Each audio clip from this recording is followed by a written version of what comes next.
So, how do we develop in the womb? What should we do and what should we avoid in order to have a healthy pregnancy? So we're just going to barely touch the surface here. If you like this chapter, I encourage you to come take a lifespan class. I do teach those on Connect as well. So I just want to give you a brief overview of what prenatal development looks like and some of the key factors. So first we have conception.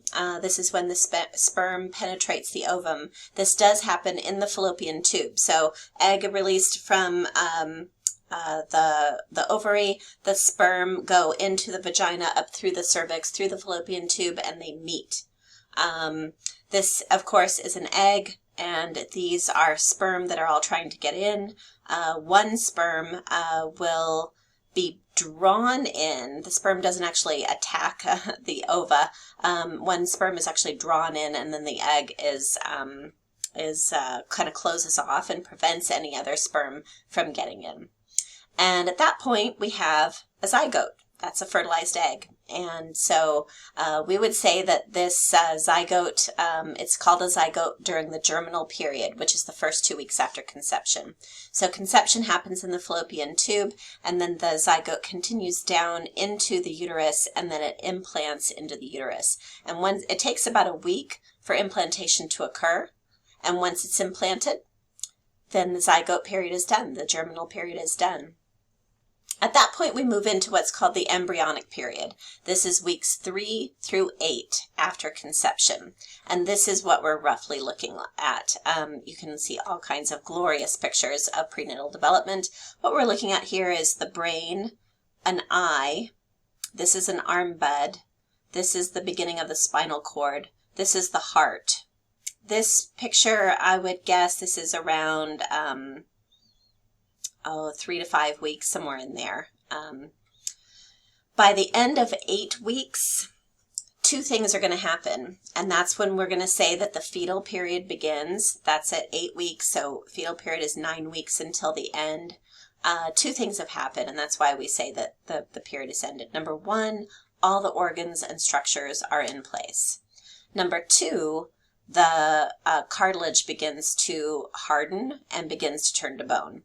So this is very, very near birth. This baby is all scrunched up and ready to come out. It's actually the baby's brain will signal that it's time for birth. All right, let's think about what should you avoid. There's many, many things you should avoid that are teratogens. Teratogens, tera comes from the Greek meaning monster. Now the embryo is not protected from all the environmental dangers that can happen. All kinds of teratogens can damage either a zygote, an embryo, or a fetus. Sorry, I didn't say that. The embryonic period, we call it an embryo. The fetal period, we call it a fetus. And then the germinal period, we call it a zygote. So the damage, though, depends on the agent, the timing, and the duration of the exposure. So I'm showing you here 2 birth defects that can happen. This is called microcephaly. Micro meaning small, cephalo meaning head.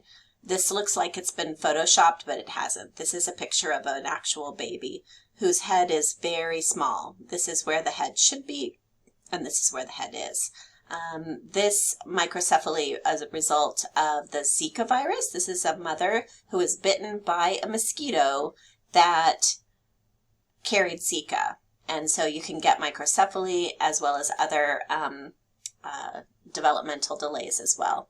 This is caused by the drug thalidomide. In the 1960s, they had tried thalidomide on rats to see if it could control nausea, which often happens in the first few months of pregnancy and can continue later than that. And it was very successful in the rats, and it also didn't cause any problems. And typically what works in rats will work in people, but you can see that it did not. These babies often ended up with limb issues, short limbs, feet, and hands and arms that were deformed. Many of those babies died. Of course, I'm sure you know that you cannot and should not drink alcohol. There is no safe amount of alcohol to drink during pregnancy. Now, that said, if you happen to have, one glass of wine because it was your sister's wedding, that's not going to cause this. It's not going to cause fetal alcohol syndrome. If you had one glass of wine before you knew you were pregnant, it's not going to cause that, or one beer. But don't drink deliberately because there is no known safe amount of alcohol. These children all have what's called fetal alcohol syndrome, and I'm showing you these pictures because there are certain facial features that are associated with FAS. So wide set eyes, a flat nose, a pretty long distance between the bottom of the nose and the top of the lip, a thin upper lip. You can get eye deformations as well as ear deformations. Children with fetal alcohol syndrome, their brains are bathed in alcohol. This is a normal brain. This is a brain bathed in alcohol because mom drank a lot when the baby was in her womb. You can get heart problems, attention difficulties, learning difficulties, hyperactivity as well with children with fetal alcohol syndrome.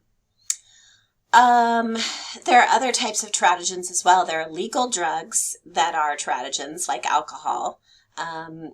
Nicotine is a legal drug and is terrible for prenatal development. You can get miscarriage, stillbirth, low birth rate, mental retardation, the same as alcohol, and learning difficulties. And even caffeine, miscarriage, and low birth weight. Anytime you drink caffeine, your baby is also getting the caffeine, and so it can cause both of those. Recreational drugs like cocaine and marijuana. So I just want to touch briefly on marijuana. Irritability, nervousness, and tremors in a baby whose mother was a pot smoker.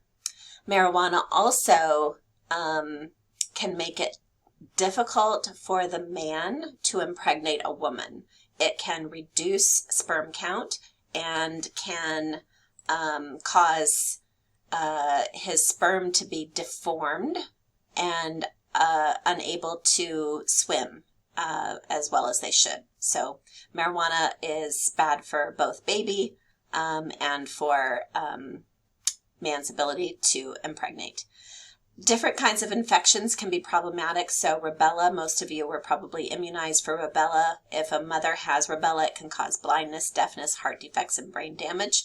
Syphilis, that's a venereal disease, mental retardation, deafness, and meningitis. And of course, environmental factors. They'll always ask you if you're pregnant, if you get radiation or an x-ray. That can cause cancer or physical deformities, and then mercury, mental retardation, and blindness. Where do you get mercury these days? Anybody know? When I was a kid, we still had mercury thermometers, but we don't have that really anymore. We have the digital ones, but I knew, do not let the thermometer drop on the ground. To these days, it's probably going to come from large fish. So you're not supposed to eat a ton of tuna or swordfish, large kinds of fish like that. You don't want to eat a lot of that when you're pregnant. All right, so there are lots of other things that you should probably watch out for, but we only have so much time since this is just a Gen Psych class. So we'll leave it at that, but certainly reach out to me if you have any questions and take my lifespan class. Okay, we'll see you in the next video for how do infants and children develop.